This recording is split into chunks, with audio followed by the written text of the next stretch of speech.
उस वक्त लोगों ने बताया कि जब वापसी हुई तो उनको हिंदी बोलनी भी नहीं आती थी, अंग्रेजी बोलते थे। आपके और आपके पिता के बीच संबंध मधुर नहीं थे, लोगों ने कहा। दोनों बार भारतीय जनता पार्टी को आपने परास्त किया तो बीजेपी वालों को लगा कि 2 बार से हार रहे हैं, तीसरी बार भी ना हार जाएं, इससे बेहतर है कि इनको पार्टी में ले लो। तो आपकी बीजेपी में आने की क्या कहानी, कौन लेकर आया बीजेपी? जिस तरीके से सेकेंड वेव आई और उसके बाद आपका वो एक चर्चित जवाब सोशल मीडिया में काफ़ी चला कि आपने बोला कि ऑक्सीजन की कमी से एक भी मौत उत्तर प्रदेश में। जब भी हम लोग का विधानसभा हो तो ये प्रश्न स्वाभाविक था कि इतने मृत्यु हुए और इतना कम क्यों लिखाया गया और किस कारण से ऑक्सीजन कमी थी। आप मानते हैं? हाँ, क्योंकि पूरे देश में था जी। नमस्ते, मैं सौरभ हूं। आप देख रहे हैं दी लल्लन टॉप की चुनाव यात्रा। हम इस वक्त हैं सिद्धार्थ नगर में और ये है बांसी विधानसभा सीट। यहाँ से विधायक हैं जय प्रताप सिंह, जो कि उत्तर प्रदेश सरकार में स्वास्थ्य मंत्री रहे, फिलहाल चुनाव लड़ रहे हैं और यहाँ से वो 7 बार विधायक रह चुके हैं। ये 8वीं बार उनकी दावेदारी है। जय प्रताप जी का दूसरा परिचय ये भी है कि वो यहाँ का जो राज परिवार है और जो प्रथा है उसके मुताबिक यहाँ के राजा भी हैं। हालांकि दौर चला गया मगर क्षेत्र में इनको राजा माना जाता है और नेता तो ही हैं, विधायक तो ही हैं 7 बार से। नेतागिरी और राजनीति की बात करेंगे क्योंकि चुनाव है, उस पर बात करेंगे। शुरुआत क्योंकि आपकी ज़िंदगी से करते हैं कि जब क्षेत्र में पूछते हैं आपके बारे में तो लोग कहते हैं कि बचपन में यहाँ नहीं थे, बचपन में ननिहाल में रहते थे, उनकी पढ़ाई अजमेर में हुई और बम्बई में हुई और उसके बाद वापसी हुई 89 में जब चुनाव लड़ने आए। और उस वक्त लोगों ने बताया कि जब वापसी हुई तो उनको हिंदी बोलनी भी नहीं आती थी, अंग्रेजी बोलते थे। तो शुरुआती कहानी क्या है आपकी? अब जैसे आपने बोला उसी तरह का था कि मैं यहाँ पर 1979 में मेरे बाबा और मेरी दादी जी रहते थे, तो 1 साल के लिए मुझे बुलाया गया था। मैं अपने ननिहाल में था और कुछ पारिवारिक मामले थे, उसको ठीक करने में मैं आया था, मगर उसमें कुछ पारिवारिक मतभेद के कारण मैं छोड़ के चला गया था और विभिन्न कंपनियों में नौकरी करते करते फिर मैं गुजरात पहुंचा। गुजरात में मैंने फिर वहाँ पर बहुत जल्दी आपने फास्ट फॉरवर्ड कर दिया। अच्छा, थोड़ा मैं डिटेल में जानना चाहता हूँ जी कि आपकी पैदाइश कहाँ हुई, उसके बाद आपने कहाँ स्कूलिंग की, कॉलेज में कहाँ पढ़ाई की, क्या पढ़ाई की? मैं बिहार में बक्सर जिला उस समय था जी। वहाँ पर डुमराव करके एक हमारे मामा जी का वहाँ पर मेरा ननिहाल है जी। वहीं पर मैं पैदा हुआ। वहीं से मैं स्कूल पहले मैं देहरादून गया जहाँ हम सभी परिवार के लोग को भेजा जाता था। बोर्डिंग स्कूल था अंग्रेजी माध्यम का। और उसके बाद वहाँ से मैं फिर मेयो कॉलेज मुझे भेजा गया जी, जो अजमेर में था, वो भी बोर्डिंग स्कूल था, वैसे था। और वहाँ करने के बाद फिर मैं मुंबई चला गया और मुंबई में मैंने 12th आपने अजमेर से किया? हाँ, 12th अजमेर से किया। फर्दर एजुकेशन के लिए आप गए? हाँ, फर्दर वो BA के लिए मैं मुंबई गया और मुंबई में वहाँ के KC कॉलेज करके है, किशनचंद चेलाराम कॉलेज, उसमें मैंने इकोनॉमिक ऑनर्स किया था। और उधर से पास आउट करने के बाद फिर मैं वापस ननिहाल गया जहाँ हमारे मामा का टेक्सटाइल फैक्ट्री नया नया लगा था, उनने मुझे वापस बुला लिया। वहाँ मैंने बहुत कुछ सीखा भी उनके अंडर काम करते करते। उसके बाद वहाँ से भी मैं फिर हट गया, फिर मैं चला गया दिल्ली चला गया और मुंबई में भी था मैं और विभिन्न कंपनियों में अलग अलग तरह का मैं नौकरी किया, करीब लगभग 8-9 साल में वो किया। फिर मेरी इच्छा हुई कोई फैक्ट्री लगाने के लिए, तो मेरे माँ का ननिहाल जो गुजरात में पड़ता है जी, वहाँ पर इंडस्ट्रियल एस्टेट, क्योंकि गुजरात में तो बहुत ही हाईली डेवलप्ड है, तो वहाँ तो इंडस्ट्रियल एस्टेट में हमने पार्टनरशिप करके एक फैक्ट्री वहाँ पर स्थापित किया। किस चीज़ की? ये HDPE करते हैं, कहते हैं high density poly ethylene bags बनाते हैं जो फर्टिलाइज़र के लिए और खाद के लिए प्लास्टिक के वोवन सैक्स कहलाते हैं। ऑटोमेटिक मशीन्स होते हैं, ये सब होते हैं। इसको हम लोगों ने इस्टेब्लिश किया और उससे हम वहीं पर लगभग तैयारी कर रहे थे बसने के लिए। वहाँ से बड़ौदा भी बिल्कुल मुश्किल से 1.5 घंटे का रास्ता था और जहाँ मैं रहता था वो भी 1.5 घंटे का रास्ता था दूसरी तरफ। तो वहीं मैं एक प्रकार से सोचा था सेटल होने के लिए। अब वहाँ पर एकदम से यहाँ की परिस्थिति क्या था कि कुछ बातें आई कि वहाँ हमारे परिवार में कुछ आपके और आपके पिता के बीच संबंध मधुर नहीं थे, लोगों ने कहा। और लोगों ने जो कहा वो क्यों बताऊं मैं, आपके मुताबिक क्या दिक्कत, क्या आपके बीच संबंध ठीक क्यों नहीं थे और क्यों अंत में आपको फैसला करना पड़ा अब नवासी भी यहाँ लौटने का? अब ये तो मैं कह सकता हूँ कि एक प्रकार का भाग्य सब कुछ तय करता है हम लोग का। जी। पिताजी ने बचपन में ही दूसरी शादी कर ली थी, इसलिए मैं ननिहाल में ही रहा, ननिहाल में पैदा हुआ, वहीं से हमारा सब शिक्षा दीक्षा हमारे मामा के अंडर हुआ। तो स्वाभाविक है कि हमारी उनसे बहुत मुलाकात भी नहीं हुई थी। और जब मेरे दादी जी और मेरे बाबा जी ने मुझे बुलाया, वो उनको बहुत ज़्यादा पसंद नहीं था। वो तो रहते भी नहीं थे, वो बाहर ही रहते थे, और वो भी एक बहुत बड़े कंपनी में काफ़ी सीनियर पर थे, तो बाहर रहते थे, मगर उनको बहुत पसंद नहीं आया कि मैं यहाँ पर रह। तो कुछ ऐसे परिस्थिति बनी उस समय 89 में। हमारी जो ये सब संपत्ति थी, जो भी हम लोग की पारिवारिक संपत्ति थी, उसको पिताजी सब बेचना चाह रहे थे जी। और मुझे लगता है उसी को लेके यहाँ की जनता में एक प्रकार की नाराज़गी पैदा हुई कि कम से कम ये एक ऐसा जगह है जिसका निशानी है। यहाँ हमारे बाबा बहुत ज़्यादा परोपकार काम करते थे, बहुत दानी थे, लोगों को मदद करते थे, ज़मीन देते थे और हर प्रकार का वो मदद करते थे, मगर वो अपने आप एक संत टाइप के आदमी थे, तो उनसे कोई लेना देना नहीं था। तो उसको लेके जनता के बीच में एक नाराज़गी पैदा हुई। मेरा कोई इधर संपर्क नहीं हुआ उसके बाद। तो उसके बाद लोग मेरे को ढूंढने के लिए गुजरात पहुँचे। अच्छा, यहाँ कब की बात है? ये 88 में। 88। हाँ, कुछ हमारे पास डिग्री कॉलेज भी है और इंटर कॉलेज भी है जी। तो यहाँ के कुछ शिक्षक और यहाँ के कुछ सामान्य नागरिक लोग किसी तरह हमको ढूंढते, क्योंकि उस समय तो कोई मोबाइल था नहीं, और पता लगा के सीधा वहाँ बड़ौदा पहुँचे, हमको समझाने का प्रयास किया।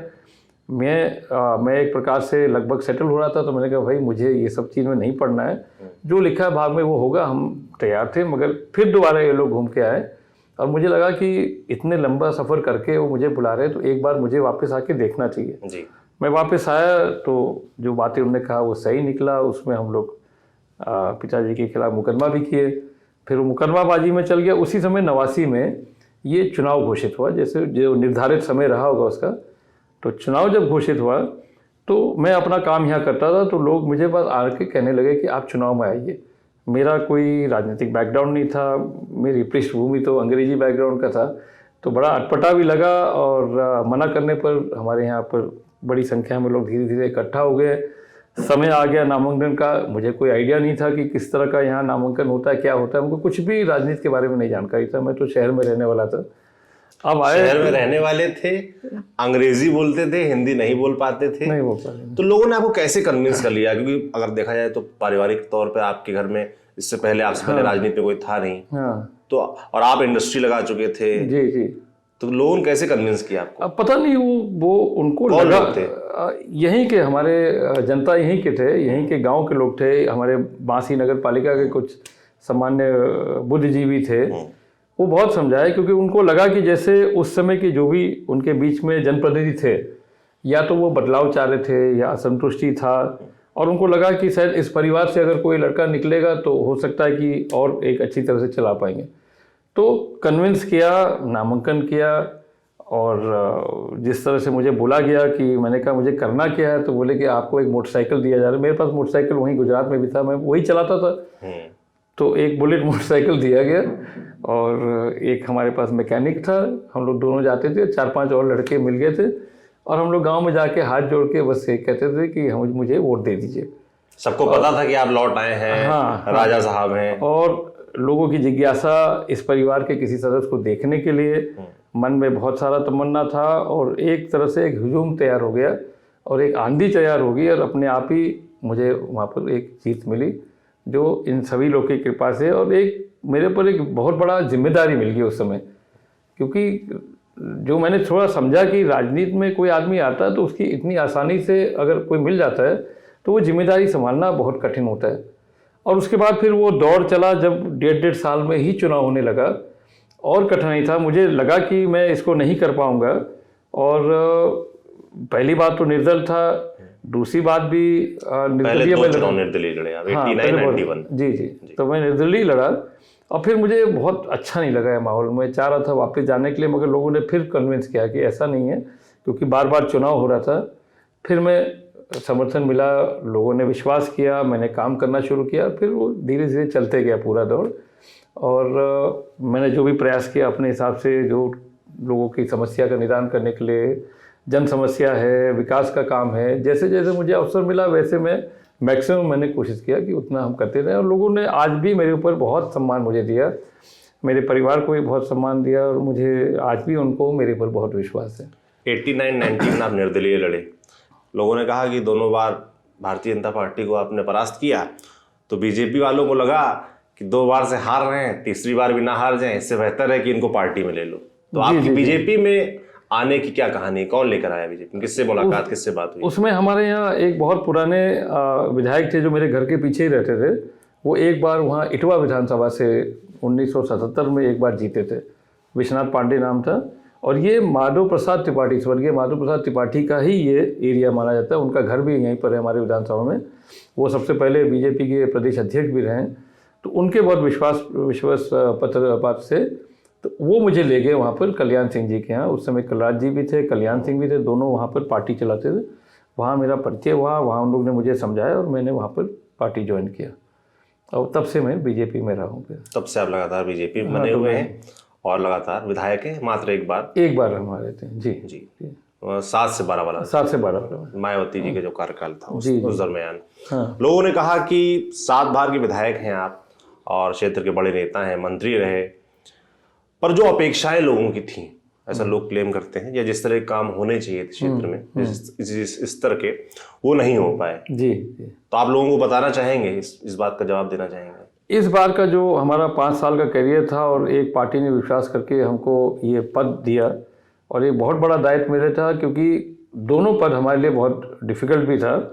नया मैंने एक मंत्री पहली बार बनने पर, तो आबकारी का एक अलग तरीका था काम करने का।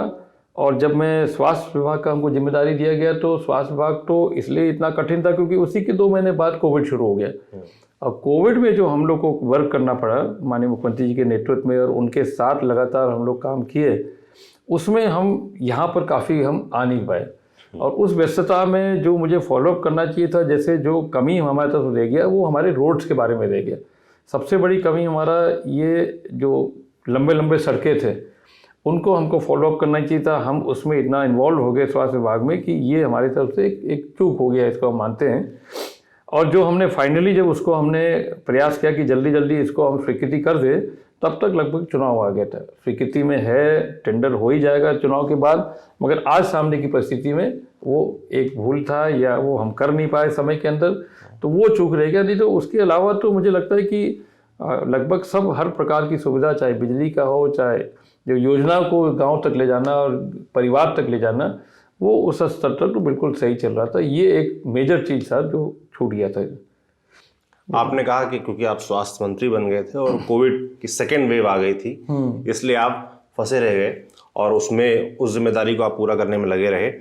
पर सेकेंड वेव के दरमियान जिस तरह का हमने अफरा तफरी का माहौल पूरे उत्तर प्रदेश में देखा, जिस तरीके से सेकेंड वेव आई और उसके बाद आपका वो एक चर्चित जवाब सोशल मीडिया में काफ़ी चला, मीडिया में काफ़ी चला कि आपने बोला कि ऑक्सीजन की कमी से एक भी मौत उत्तर प्रदेश में नहीं हुई। लोग जानना चाहेंगे कि ये आंकड़ा कहाँ से आया, क्योंकि हमारी टीम भी निकली हुई थी लगातार कोरोना कवरेज पे और हमने ऑक्सीजन की कमी, सिलेंडर्स को लेकर किल्लत सभी शहरों में, देहात में, सब जगह देखी। फिर आपका ये जवाब, तो लोग संतुष्ट उतना नजर नहीं आया इस जवाब से कि ये, तो लोग जानना चाहते हैं ये आंकड़ा कहाँ से आया।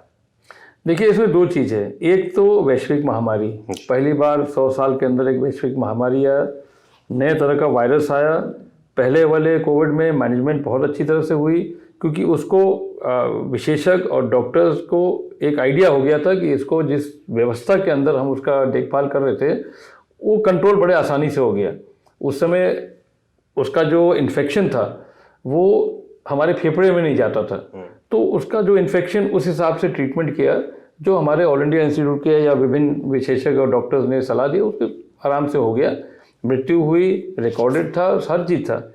सेकेंड वेव में अचानक जब ये शुरू हुआ अप्रैल महीना में और ये भी पूरे देश में हुआ, तो ये देखा गया अचानक कि एकदम से ऑक्सीजन की कमी आ रही है पूरे देश के अंदर। उत्तर प्रदेश के अंदर कहीं ऑक्सीजन की प्लांट्स नहीं लगे थे जिस तरह, क्योंकि इसको कभी पहले हम लोगों ने देखा भी नहीं था। कुछ ही पीजीआई में या हमको मुझे लगता है कि केजीएमयू में कहीं ऑक्सीजन प्लांट्स लगे होंगे। हमारे जिला अस्पताल पर तो कहीं ऑक्सीजन प्लांट लगने की बात ही नहीं थी, न पहले लगा था, न हमारे पास वेंटिलेटर्स होता था, क्योंकि हम जिला अस्पताल जब चलाते हैं या उसके नीचे सीएचसी चलाते हैं और पीएचसी चलाते हैं, वो प्राइमरी स्टेज का वो हेल्थ केयर सिस्टम होता है। टर्शरी केयर जिसको हम कहते हैं, स्पेशलिस्ट वाला जो केयर कहते हैं, वो हमारा मेडिकल कॉलेजेस में जाता है। तो जो सामान्य रूप से जो बीमारी अभी तक चल रहा है और जिसको हम आज भी ट्रीटमेंट करते हैं, वो समान बीमारी के लिए होता है। और एक वैश्विक महामारी आया पूरे देश के अंदर, उसके लिए प्रधानमंत्री भी चिंतित होके और उसको बाहर से भी ऑक्सीजन मंगाया। ऑक्सीजन के जितने प्लांट्स थे पूरे देश के अंदर, उसको कंट्रोल करके उसको हर एक प्रदेश को आवंटन भी किया। और उस आवंटन के आधार पर हमारे मुख्यमंत्री ने oxygen express train, by road, by plane, ये सब हम लोग ने जितना जल्दी हो पाया ऑक्सीजन तो पहले सप्लाई करना शुरू किया। और उसके बाद प्रधानमंत्री, उसके बाद की बात है कि ऑफकोर्स प्रधानमंत्री के पीएम केयर फंड के माध्यम से और सीएसआर फंड से और एमपी एमएलए के केयर फंड से फिर बहुत तेज़ी से अगले 3-4 महीने के अंदर ऑक्सीजन प्लांट जाके सभी जगह सीएचसी से लेकर जिला अस्पताल और जो कमियां मेडिकल कॉलेज में थे उसको पूरा कंप्लीट किया। ये तो एक ऑक्सीजन प्लांट के बारे में बता रहे हैं। दूसरा, जो इसके बाद जब भी हम लोग का विधानसभा हुआ तो ये प्रश्न स्वाभाविक था कि इतने मृत्यु हुए और इतना कम क्यों लिखाया गया और किस कारण से ऑक्सीजन कमी थी। तो जब एक पेशेंट आप एडमिट करते हैं, उसके अंदर ऑक्सीजन की कमी तो रहती है, मगर उसके साथ और भी कॉम्प्लिकेशन होती है। डॉक्टर जब उसका सर्टिफिकेट बनाता है ऑक्सीजन कमी के साथ, उसका अन्य ट्रीटमेंट रेमडेसिविर या जो भी इंजेक्शन वो सब दिया जाता है, इवेंचुअली उसका मृत्यु दिखा जाता है ड्यू टू कोविड डेथ। ये एक टेक्निकलिटी है। हमारा आप भले कहें कि माने इसके अलावा बहुत से लोग गांव में मरे थे, बहुत से लोग, क्योंकि इतना जल्दी वो इफेक्ट करा था, मैंने खुद देखा था, जब तक वो हॉस्पिटल पहुँचे तब तक उसकी मृत्यु हो जाती थी। माने बहुत कम समय तक ऑक्सीजन दिया जाता तब तक उसकी मृत्यु भी हो जाती थी। तो ऑक्सीजन की कमी तो एक था ही, मगर उसके साथ आप मानते हैं ऑक्सीजन कमी थी? हाँ, आप मानते हैं? हाँ, क्योंकि पूरे देश में था जी। वो। जब तक हम उसको टेक ओवर किए, जब तक हमने ऑक्सीजन सिलेंडर्स, जो रीफिलिंग सिलेंडर होते हैं, बहुत सारे रीफिलिंग प्लांट्स हम लोग ने पूरे प्रदेश के अंदर जो बंद पड़े हुए थे उनको फाइनेंशियल लोन देके उनको चालू किया। वहाँ से सिलेंडर भर के हम लोग ऑक्सीजन ले जाते थे। एकदम इमीडिएटली हम लोग ने वेंटिलेटर्स खरीदा, हर प्रकार का वेंटिलेटर खरीदा, जो पोर्टेबल वेंटिलेटर है, जो फिक्स वेंटिलेटर्स हैं, इनको खरीद के जितना ज़्यादा हम लोग जिला अस्पताल लेवल पर लगाए। वहाँ तो प्लांट्स तो लग ही रहे थे, केजीओ में, लोहिया में, या जो हमारे प्रीमियर संस्थान है पीजीआई में, इनके पास पहले भी था, मगर और उसके बाद ऐड भी हुआ क्योंकि उस समय में एक क्राइसिस हो गया था। नॉर्मल पेशेंट्स को रोक दिया गया था, खाली हम लोग इस तरह के कोविड के पेशेंट ले रहे थे और उनका पूरा treatment through oxygen and plus remdesivir and other जो भी मेडिसिन होता था वो करते थे। जो हमारे सरकारी संस्था में एडमिट हो रहे थे उसका पूरा रिकॉर्ड है। जो हमारे सरकारी संस्था में नहीं थे या गांव में थे वहीं मृत्यु हो गया, या गांव तक ले जाने में मृत्यु हो गया, हमारे हॉस्पिटल में पहुंचा नहीं, तो हमको नहीं मालूम कि कैसे उनका डेथ हुआ। हम ये प्रिज्यूम करते हैं कि कोविड से ही डेथ होगा, बिकॉज वो पूरा वाइड स्प्रेड हो गया था। एक सामान्यतः पूरे देश में, पूरे विश्व में इस तरह से एक हवा बह गई थी और इतना जल्दी इफेक्ट करता था कि बहुत से लोग नहीं पहुँच पाए। बहुत से लोग पहुँचे भी, ट्रीटमेंट भी शुरू हुआ, मगर सर्वाइव नहीं कर पाए। मगर हमेशा कोई, अब क्योंकि सरकार की बात है और एक डॉक्टर की बात है, डॉक्टर हमेशा लिख के देगा कि डेथ ड्यू टू कोविड, वो कभी नहीं लिख के देगा कि डेथ ड्यू टू ऑक्सीजन। तो आप कह रहे हैं कि तो टेक्निकली जब विधानसभा में पूछा गया तो मुझे कहना पड़ा कि नहीं, डेथ ड्यू टू कोविड के लिए हुआ था, not due to lack of oxygen.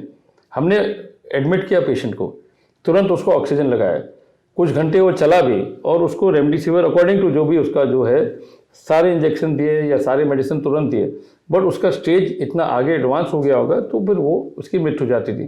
तो फिर वही लिखा जाता था कि डेथ ड्यू टू कोविड सब जगह, और ये हमारा रिकॉर्डेड भी है।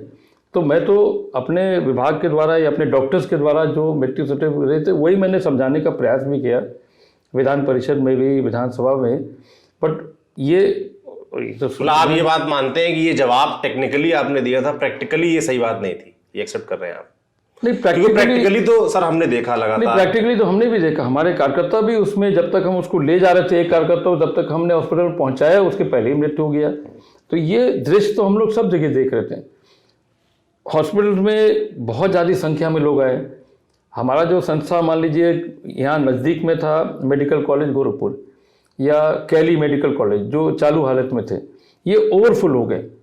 तो ओवरफुल हो गए तो कहीं ना कहीं सिलेंडर लेके एक पेशेंट को हम लोग स्ट्रेचर पे लटाते थे। मैंने खुद जाके कई हॉस्पिटल विजिट किया था, उसको थोड़ा 1 घंटे के लिए ऑक्सीजन दे रहे हैं, फिर दूसरे वाले को दे रहे हैं, क्योंकि सिलेंडर भी उतने फास्ट नहीं आ पा रहे थे रीफिलिंग करके जितना फास्ट हमको पेशेंट को ऑक्सीजन देना चाहिए था, उतना व्यवस्था ही नहीं था।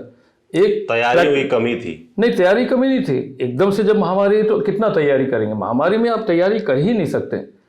ये तो एक बात आता है कि पॉलिटिकल रीजन से आप कई लोग ऐसा कहते हैं कि फर्स्ट वेव में जिस तरह की तैयारियां की गई, उसके जो अनुभव थे, पर सेकेंड वेव के लिए जो तैयारियां की जानी चाहिए थी वो नहीं की गई। नहीं, खाली उत्तर प्रदेश में नहीं, तमाम और राज्यों में भी नहीं। जैसे आपने कहा सही है, फर्स्ट फेज में फेफड़ा में वो इफेक्ट नहीं किया। फेफड़ा में फर्स्ट फेज में नॉर्मल तरीका से बुखार, और बुखार से ज़्यादा लोग पीड़ित थे, एंड कभी वो लंग्स आपका इफेक्ट नहीं हुआ उसमें। बहुत रेयर केसेस में एक दो जगह, माने जब लास्ट में ख़त्म हो रहा था तब रेमडेसिविर इंजेक्शन आए, तब उसमें कहीं कहीं देना पड़ा एक समय के बाद। मगर ये जो आया 21 में, ये तो पूरा एकदम बदल के रूप में आया। और आप देखेंगे अभी थर्ड वाला जो आया था, ये और बदल के रूप में आया। ये तो एक सामान्य तरह का जैसे फ्लू होता है, खांसी बुखार। अब बहुत से लोग घर पर ही रहे, उनको लगा कि हमको अगर जाएंगे तो हमारा कोविड निकलेगा, तो हम एक हफ्ता निकल ही नहीं पाएंगे, तो बहुत से लोग जांच ही नहीं कराए। और ये भी बड़ा तेजी से फैला, बट क्योंकि हमारा वैक्सीनेशन इतना तेजी से हो रहा था, उस वैक्सीनेशन की वजह से बहुत सारे पॉपुलेशन को नहीं अफेक्ट किया जितना होना चाहिए, या जिसको अफेक्ट किया तो बहुत हल्का अफेक्ट किया, लाइक अ फ्लू हुआ। तो उस तरह का 3 अलग अलग टाइप के वायरसेस आए। और ये महामारी तो हम लोग आज भी, हम लोग को कोई ज़्यादा जानकारी भी नहीं है, जितना विश्व के जो भी विशेषज्ञ है वो बताते हैं, हमारे ऑल इंडिया इंस्टीट्यूट के जो स्पेशलिस्ट है वो बताते हैं। अब मान लीजिए आज थर्ड फेज भी खत्म हो गया, टुमारो अगर कल के दिन कोई दूसरा रूप लेके आता है वायरस, उसका भी मुकाबला करना पड़ेगा। मगर महामारी के सामने तो जितना भी संसाधन आप करेंगे, कभी देश में या दुनिया में या कभी किसी भी प्रदेश में या देश में कभी पर्याप्त नहीं हो सकता है, यदि वो इस तरह का बदल बदल के रूप लेता है। तो हमको तो अनुभव करना है, अनुभव से आगे हमको प्रबंधन करना है, ट्रीटमेंट करना है, ट्रैकिंग करना है, ये सब हम लोग को करना है। जैसे फर्स्ट वेव में उतना ज़्यादा वाइड स्प्रेड नहीं हो पाया था, नहीं, पर आपने देखा कि विदेश में तमाम जगहों पर बहुत तेजी से फैला, काफी मौतें भी हुई, और काफी ज्यादा लोगों तो संक्रमित भी हुआ। तो उस हिसाब से जो तैयारियां होनी चाहिए थी, जो बेड्स की व्यवस्था होनी चाहिए थी, मान लीजिए कि आपने कहा कि वो किस तरीके से नए स्वरूप में आएगा, ये स्वास्थ्य विभाग को नहीं पता था या उसकी तैयारी नहीं थी। पर कम से कम जिस तरह की पॉपुलेशन है अपने देश में, या यूपी की जिस तरह की पॉपुलेशन जितनी है, उस लिहाज से जो अस्पतालों में मशीनरी होनी चाहिए थी, बेड्स होने चाहिए थे, वेंटिलेटर्स होने चाहिए, उसकी एडवांस प्लानिंग क्यों नहीं हो पाई थी? स्वास्थ्य विभाग की कमी नहीं थी? जैसे फर्स्ट फेज के बाद, पहला चरण के बाद सेकंड में हम लोग ने वेंटिलेटर बनाना शुरू कर दिया था, तैयारी शुरू कर दी थी। नॉर्मल तरीका से जैसे हमारे सिलेंडर्स होते हैं, सिलेंडर्स रखना शुरू कर दिया, और उतना हल्का सा हम लोगों ने किया था, बिकॉज उतना वेंटिलेटर्स की जो हमको पहले चरण में देखा गया, उतना हल्का हमको वेंटिलेटर की आवश्यकता थी, उतना ही हम लोगों ने तैयारी किया। और धीरे धीरे करके बेड्स की व्यवस्था किया, वार्ड्स अलग बनाए, अस्पताल में सेक्शन अलग कर दिया कि भाई हो सकता है कहीं फिर आएगा तो हम लोग इतना कम से कम तैयारी कर लेंगे। अब लगभग हम लोग ने 10 बेड हमारे पास पहले शुरू में, जब मार्च 20 में, जब जनवरी में जब आना शुरू हुआ या मार्च में शुरू हुआ, तब पहला केस हमारा आगरा में आया था। जो इटली से लोग आए थे पर्यटन के, इटली, और तो आए थे, तो आगरा और नोएडा में उनके रिश्तेदार मिलके, हमारे पास व्यवस्था नहीं थी तो हमने उनको सफदरजंग हॉस्पिटल में किया। और उसके बाद से हमारे पास जो टेस्टिंग मशीन थी RT-PCR की, एक मशीन हमारे पास था KGMU में, जो 70 टेस्टिंग करता था दिन में, और उसको NIV पूना को कंफर्म करने के बाद हमको रिपोर्ट आती थी। तभी मुख्यमंत्री जी ने इसको बहुत इम्पोर्टेंटली कहा कि इसको और बढ़ाओ, इमीडिएटली बढ़ाओ, चाहे जितना भी पैसा लगेगा हम देंगे। इमीडिएटली हम लोगों ने RT-PCR लगाना शुरू कर दिया, जितना जल्दी मशीन हमको अवेलेबल हुआ, जो हमारे इंडिया में बनता है, और इसी तरह अन्य प्रदेशों ने किया। अब हम बेड्स भी मंगा रहे हैं, RT-PCR मशीन भी मंगा रहे हैं, वेंटिलेटर बन रहे हैं, और हम ही नहीं कर रहे हैं, सारे प्रदेश के लोग कर रहे हैं। तो जो मैन्युफैक्चर है उसका भी तो उतना उत्पादन बढ़ना शुरू होना चाहिए, वो भी अपना धीरे धीरे अपना पूरा उत्पादन बढ़ाया।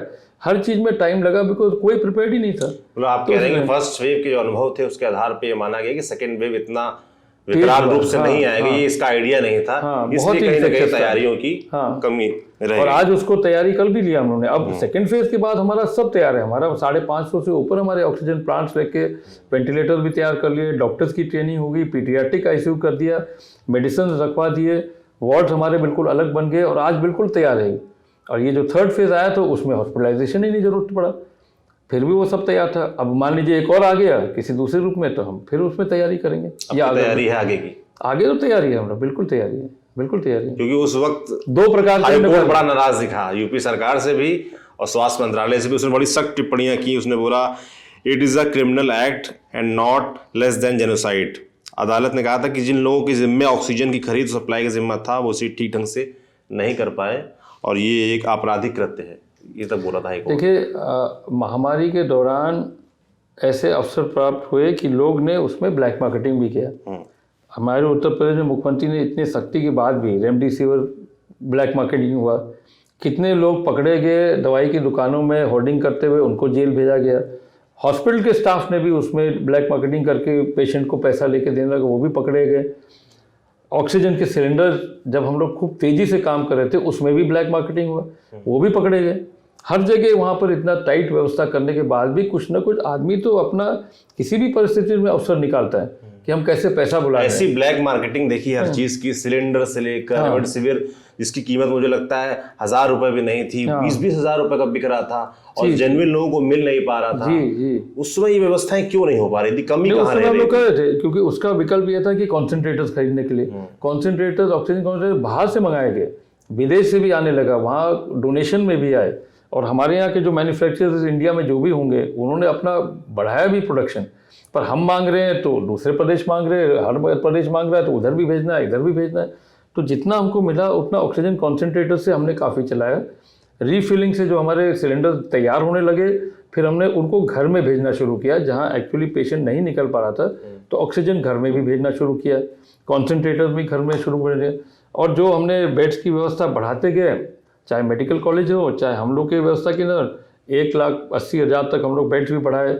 मेडिकल कॉलेज में पूरा मेडिकल कॉलेज खाली कर दिया गया पूरा, और खाली कोविड की मैनेजमेंट के लिए रखा गया। पीजीआई में ऑल्सो 3/4 खाली करके खाली कोविड के लिए रखा गया। लोहिया भी पूरा खाली कर दिया गया। सामान पेशेंट हम लोग ले ही नहीं रहे थे, तो जितना जल्दी हो सका हेल्थ डिपार्टमेंट में अपना तेज़ी से काम किया, सारे लोग लगे हुए थे। अब भाई इतनी बड़ी पॉपुलेशन, 24 करोड़ की पॉपुलेशन है, अब सबको आप ले नहीं पाएंगे।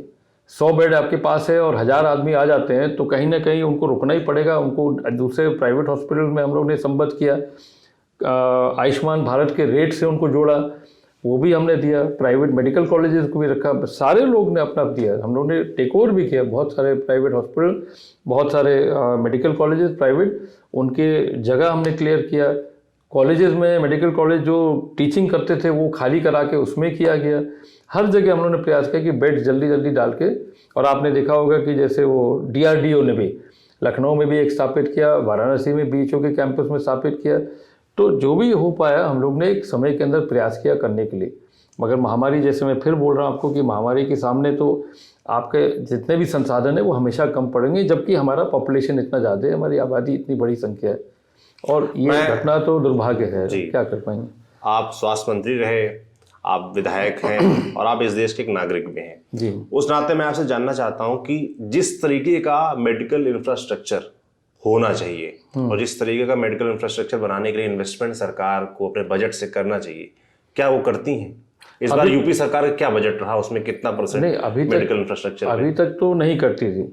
मैं जब ये टेक ओवर किया और मैंने पूरा 2-3 महीने मुझे टाइम मिला तो मैं पूरा उसका रिव्यू भी किया था, और मैंने मुख्यमंत्री से कहा कि अब अगर आपको स्वास्थ्य सेवाएं अच्छी करनी है तो कम से कम आपको 4 to 5% आपको GDP का खर्च करना चाहिए।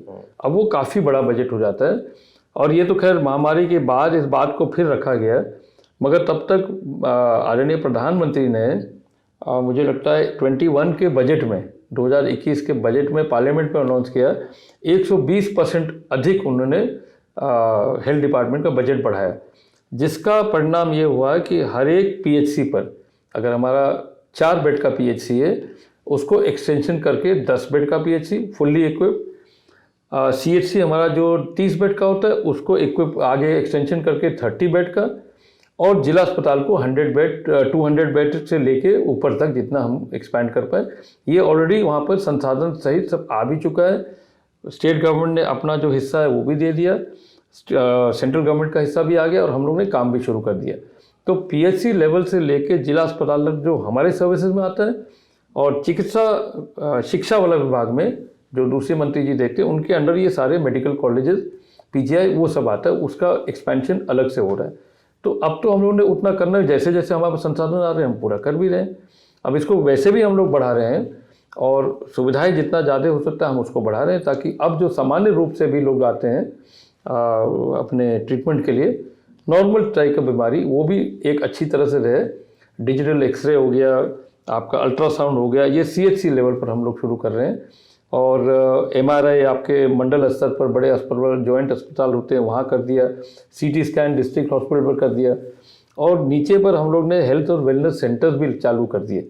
हेल्थ और वेलनेस सेंटर्स एक माध्यम होता है जो सीधा गांव के अंदर से निकलते हैं, या सब सेंटर्स भी हम कहते हैं उनको। वहाँ पर हमारा एक ऑफिसर जिसको हम ट्रेन करके रखते हैं, CHO कहते हैं, कम्युनिटी हेल्थ सेंटर ऑफिसर, वो पूरा ट्रेनिंग के साथ वहाँ जो रेफ़र होके वहाँ जांच करना, उसको फिर आगे भेजना, मेडिसिन डिस्ट्रीब्यूट करना, योगा भी सिखाना, कुपोषण को भी देखना, वैक्सीनेशन भी करना, फैमिली प्लानिंग भी देखा। वो एक ऑल पर्पस एक सेंटर बिल्कुल गांव में हो गया। पर आप जो बातें बता रहे हैं सुनने में बहुत अच्छी लग रही हैं। अब फिरोजाबाद में जब अभी कुछ महीने पहले की बात है, जब डेंगू काफी बुरी तरीके से फैला था और काफी अफरा तफरी वहां मची थी, तो हम ग्राउंड पे गए, तमाम गांव की PSCs हमने चेक की थी। PSCs में सर लोग नहीं थे, और गांव वालों ने शिकायत की कि PSC खुलती भी है तो वहां खाली एक आदमी आता है स्टाफ के नाम पे और वो दवाइयां दे देता है, बाकी कुछ भी कोई व्यवस्था नहीं थी। तो लोगों ने ये भी शिकायत की कि यही एक कारण है कि जो बड़े अस्पताल है, जिला अस्पताल है, उन पर लोड इसीलिए बढ़ता है क्योंकि PSCs और CHCs प्रॉपर वर्क नहीं करती, वहां का स्टाफ जो है वहां पहुंचता नहीं है। तो इसकी निगरानी या PSC CHC जो आप बता रहे हैं आइडियल सिचुएशन, वो जमीन पर दिखती नहीं है। ये बरसों से ये प्रॉब्लम था कि हमारे पास करीब 18,000 के डॉक्टर्स की जो मानक है आज के हिसाब से, उसमें कम से कम 7 या 8,000 की शॉर्टेज आज भी थी। अब इसको जब वो 2-3 महीना का मुझे टाइम मिला स्वास्थ्य विभाग टेक ओवर करने के बाद, और जब तक कोविड का शुरू हुआ, उस बीच में हमने पुराने फाइलों को खंगाल के मुझे एक मिला भी कि जहां हम लोग ने एक बार ट्राई किया था डॉक्टर्स को रखने के लिए, नए डॉक्टर्स को एडवर्टाइज रख करके रखने लोक सेवा आयोग के माध्यम से, उसमें कुछ प्रॉब्लम आ गया था, कोर्ट केसेस हो गए। तो खैर हमने वहाँ के IMA के संगठन, सॉरी नॉट IMA, ये हमारे जो हमारे सरकारी डॉक्टर्स का एक संगठन है PMS, उनका कुछ विरोध था किसी बात के प्रमोशन लेके, या उनका कैडर का था, बुला के उनसे बात करके उनका पूरा क्लियर करके उसको हम लोगों ने चालू किया। अब हमारे पास ऑलरेडी पिछले 1-1.5 महीने के अंदर, कोविड के बाद से वो रिक्रूटमेंट शुरू हो गया। कितने मतलब पिछले 5 साल में या आपके 2.5 साल देख लें, उसमें कितने डॉक्टर्स या मेडिकल स्टाफ की भर्ती हुई? क्योंकि रोजगार का एक बड़ा मुद्दा जो उठता है। नहीं, अब हमारे पास आपका ऑन रिकॉर्ड भर्ती है। हाँ, अब ऑन द रिकॉर्ड हमारा लगभग 2,000 डॉक्टर्स नए स्पेशलिस्ट। जैसे हम आपको एक चीज़ और बता दें कि हमारे विभाग में, ये जो स्वास्थ्य सेवाएं के विभाग है, इसमें स्पेशलिस्ट नहीं होता है। स्पेशलिस्ट आपका मेडिकल कॉलेज में होता है। हमने अलग से इसका पद क्रिएट किया, लगभग 8,000 का। हमारे डॉक्टर जो पढ़ के जाते हैं, जो PMS संवर के आते हैं, जो PHC से लेके CHC में जाते हैं, ये लोग जाते हैं मेडिकल कॉलेजेस में, 2 साल का कोर्स होता है, DNB कोर्स और तमाम कोर्स, PG कोर्स करके आते हैं, ये स्पेशलिस्ट बन जाते हैं। तो कुछ तो कैडर हमको वहाँ से मिल गया। बाकी हमने अभी जो 2,000 अभी रिक्रूटमेंट किया है और अभी चल ही रहा है, लोक सेवा आयोग से क्लियर भी हो गए, वो एक एक करके सब आ रहे हैं, उनका वेरिफिकेशन होने के बाद।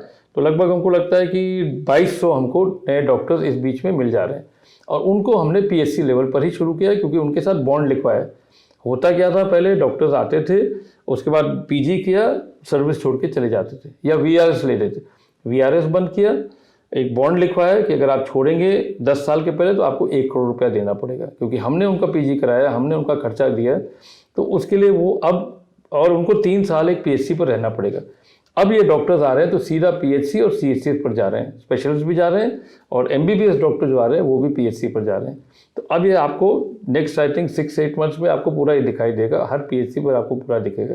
ऑलरेडी वो शुरू हो गया प्रोसेस, इसी बीच में शुरू हो गया था, तब तो खैर अब तो इलेक्शन आ गए, मगर उसका पूरा मॉनिटरिंग हम लोग कर रहे थे। स्वास्थ्य मंत्री जी कह रहे हैं कि अगले 6 से 8 महीने में जो आपके ज़िले की PSCs हैं वहाँ पर डॉक्टर और नर्सिंग स्टाफ दिखेगा, ज़रूर देखिएगा जाकर। वापस लौटते हैं आपके क्षेत्र में, आपकी विधानसभा पर। लोग कह रहे हैं कि एक कोड सपा क्रैक करने की कोशिश कर रही है, जो पिछले काफ़ी बार से नहीं क्रैक कर पा रही थी।